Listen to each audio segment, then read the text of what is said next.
Okay, a couple of notes. One, I'm making this video because there's a lot of people who say they don't know how to play the game. Of course, there are build tutorials, which I would highly recommend going to later, but this is only for like the basics of the game, how to play. I will go into more detail about missions and stuff later, but for now, this is just controls and how to do a mission. And the next note is that there's going to be a lot of stuff missing from this first video, like details about the map, details about economy. Again, those are going to be next video, just because of the mode I'm playing on. You know, I want to show you a really basic mission, but I can only do it in this mode for some reason. Now, this video is going to be split into chapters, which you can see on the progress bar of the video, or if you go into the description, there's timestamps that you can click on. So if you, the first one is going to be a couple of control recommendations I just like changing. So if you go into settings, here's graphics, of course. Audio, if you want to change that, graphics might have to turn down. Language, if you have another thing, but I don't know how to do this, to be honest. General for all that, but controls. First section, go down to the bottom. Where it says return to workbench, it's usually B, which might be a better number, or better letter. But before they changed it to that, it was R, and that's just what I'm used to, so I like it on R. Scroll down a bit. Multiplayer, I like these as these just because. Miscellaneous, I like custom menu on C, photo mode for P, and no clip for N. You know, it's really straightforward, it's just really obvious. Once you're done, hit apply or save. Reset to reset all your controls to default, and back to go back. Now, creating a game. Hit new game. This is a seed. All it does is change the spawn position of a bunch of small islands, maybe a couple of more major ones, but that's all it really does. It can be as long or nearly as short as you want, but I'm just going to set it to this because I can. I'm going to be playing in career mode just for the tutorial mission. I'm going to be starting on the starter base. Of course, you know, there's all these different places, but I'm going to be doing starter base. I'm going to turn off the two DLCs. I'll enable them in the next video though, just to demonstrate a couple of things. And add-ons. These are just, they control everything pretty much. If they have a little cogwheel though, you can click on them and you can change some values. One I highly recommend changing is the natural disaster frequency. Turn it all the way up, please, because getting, you know, a tornado or something like that happen every 15 minutes is really annoying, but that's just my recommendation. I will get into those more later, possibly third video, I don't know, we'll see. And yeah, once you're done, hit confirm. Now again, I'm not really good at making videos, but there's going to be a lot going on in here. This is just to do the very basics of movement and missions. Of course, things can get into a lot more depth, but these are just the basics. And this series is not going to include build tutorials unless people want them, but for now, none. So just give me a minute. So I just installed, I have 32 gigabytes of RAM and it's not, there we go. So, I'm not going into detail in this, it's so straightforward. I'm just going to hit randomize until I find something I like. Of course, you can customize it using these in the drop down menus. You can be male or female, but randomize. I like this one. No, I don't. I lied actually. So, mouse to look around, right click to look around more zoomed in, WASD to move in circles or dance. Usually tab is to go into third person, but again, the mode I'm playing on restricts a bunch of things. Space to jump, control to crouch.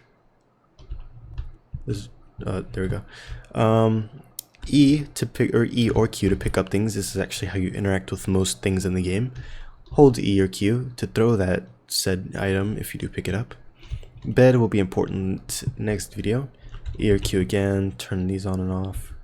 E or Q to open the door. Scroll wheel to go through these. This slot is specifically for clothing, so maybe something to protect you from the freezing Arctic weather or the intense heat of a boiler fire. This one is only for like medium-sized items, like, you know, rifles maybe, or like hoses for putting out fires or transferring fuel. maybe a fire extinguisher. And this is for everything else. You spawn automatically with a binocular, hold left click to zoom in, and a flashlight. If you left click, it can turn it on and off. And that little green bar is the battery. There are ways to recharge them. And be careful though. You can see in the bottom right, that little symbol. I believe that means, you know, right now we're wet because of the rain, so you go a little bit slower, I think. And of course that will show if you're hot maybe, or if you're warm, or if you're getting cold or something like that. If there's radiation, right? Going into these, not now.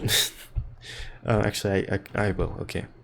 This is a hose. It lets you transfer fuel like I said before, or maybe spray water. But of course those require different types of piping systems. I won't do tutorials on those unless people want them. So this is a hose anchor made specifically for the hose. If you click on it, you can have this hose. I think it can only go so far, I believe. I forgot how far. But if you hit B where it says toggle hose nozzle, nothing will happen right now because it's connected to diesel. But if there was water and a pump that was pumping the water, you could use it to spray water at fires and put them out. Or if there was a hose anchor on the boat that was connected to the fuel system, I could take the diesel, hit pump out, and it would pump fuel into the boat.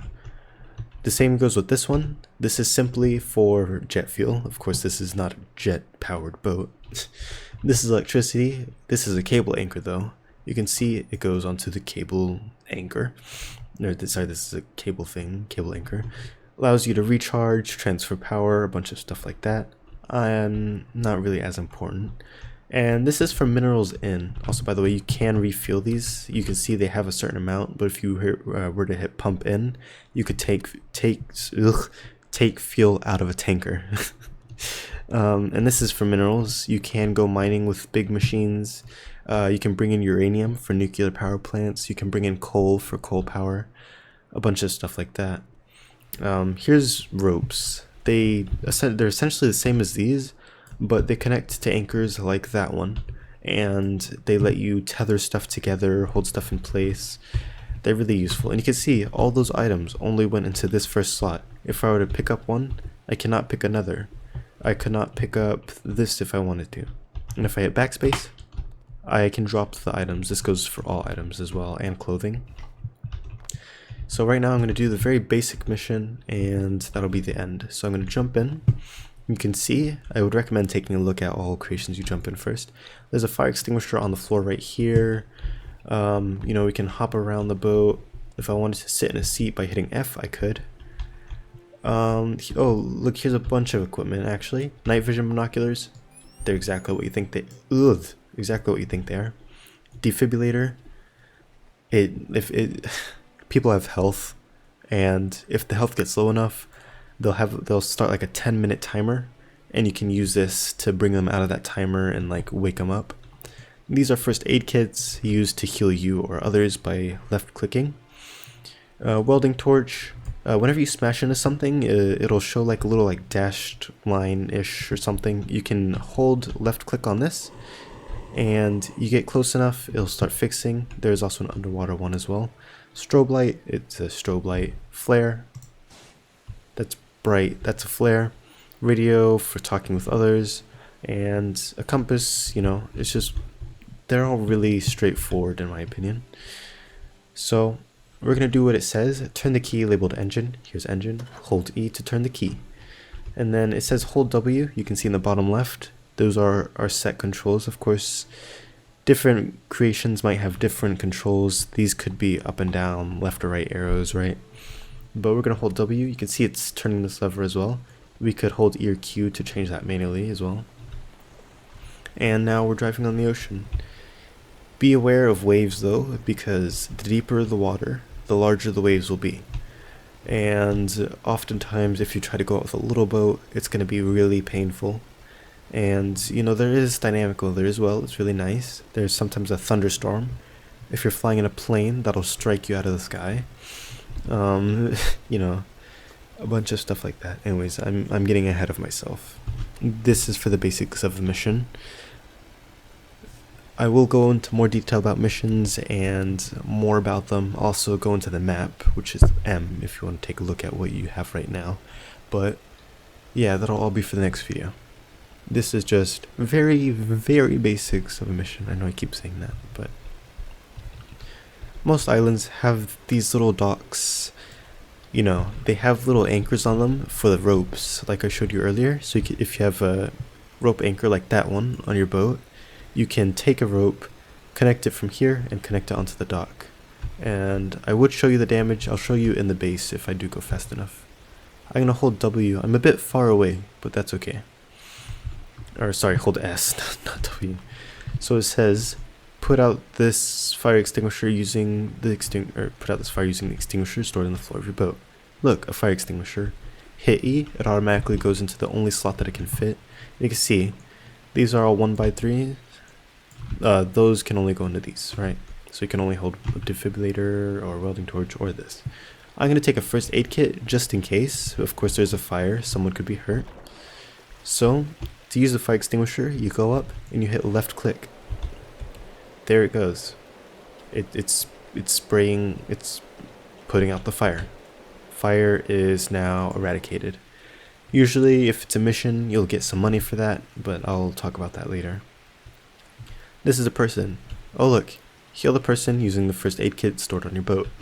To use the first aid kit, if you were to get hurt yourself, a little red bar would appear in the bottom right. If you're underwater, by the way, more controls to go over. Control to go down, you sort of like look up and hit space or W to go up. And that blue bar means that that's the oxygen, and that little water symbol means that I'm wet and I think I run a little bit slower. So yeah, if I do start drowning, I can heal myself by hitting left click, or I can left click on someone else who's hurt. Now they're all healed, you can see the red bar went up. So I can hit E for them to follow. Sometimes they do that. Be careful if you're on the... Are you okay? Be careful if you're on a dock. They will sometimes just jump off. Or you can hold E to just pick them up. It's faster for them to follow you, but... It's faster for them to follow you. As you know, I feel like you would actually go a bit... There's my flare. You would actually go a bit slower if you were to carry someone in real life. But... yeah, this is the basics of a mission, essentially. You do whatever they need you to do. Sometimes you need to take people, and you take them to a hospital. If you go into the map really quickly, these symbols always mean a hospital. Sometimes there might be a hospital boat, a different island with a hospital, and that's a crate. That gives you money, research points, and that's essentially it. But they're very useful. I'll talk about it later. This video is going to be unedited, by the way. Now if I take these people, all I need to do is get them, I think it's either really close to the hospital or inside, and you know, it's all, the mission's done. I would get my money, the mission would be over, it would disappear off the map. So you can see they've been rescued. I think usually it's $2,000 per person, just, and one research person. My goodness, English. One research point per person. And I would highly recommend exploring as well. If you go into here sometimes, oh look, another loot crate. I'm not going to grab that right now because it doesn't really matter as much at the moment. It will next video. Also, I highly recommend exploring every like smaller island. A lot of the time they will have crates. On this island, there's a crate spawn there. There's the one in the hospital you saw as well. The one that we saw on our way to the hospital. Sometimes there's going to be one right there as well. And you're also really good at climbing mountains. Another crate spawn on this island is right down there and next to the tree. Those it's just really helpful because, you know, especially if you're doing the other modes, that's how you would get money and research points. Also, look, I hurt myself, so I can heal up. There we go. And so that's pretty much it. The only thing I'm going to be doing now is just finishing this little mission and then posting this video. I'm just trying to get over all the basics. Of course, if there is anything you want me to cover, please just tell me and I will do it. Maybe you want me to go into more details about water hoses and how to use those to put out fires. Of course, I will. Maybe you want me to go over weather more. I will. Just please let me know. But the plan right now for the next video is simply missions, map, more detail about equipment. That's all that I really have for now. And yeah, I will be playing on a different mode though. I might be playing on the custom mode, so I'll be able to demonstrate more features about the map, more features about actual things in game, maybe even showcase some more complex creation just to show you how things might interact with one another. And yeah, so thank you if you did watch the entire thing. Of course you might have skipped to different sections, but that's okay. That's what this video is for. So I'm going to navigate to the Coast Guard outpost, and you're also going to get a little sneak peek of the workbench, but you will see it again tomorrow probably. So I'm going to go right in here, slow down. Uh-oh, oh no, I didn't slow down. Let's see if we have any damage on the boat real quick. Eesh. Do we? Just jump in the water? Oh, you do. So you can see, it's like little gray mark stashes to represent holes, I presume. And if I were to grab the welding torch, I could hold it up to those and fix it. If it was underwater though, I would need a special welding torch called the underwater one. And so now, use the workbench to edit your boat, respawn your boat to finish the tutorial. Auto refueling is a thing in the game, but of course if you want to do it manually you can. And once the tutorial is complete, sleep in a bed to change time and do all that. So I'm going to just go in here. This is the exit, this is spawn it. It's done. There are video tutorials right here if you really need them, but that's all for this video. Goodbye.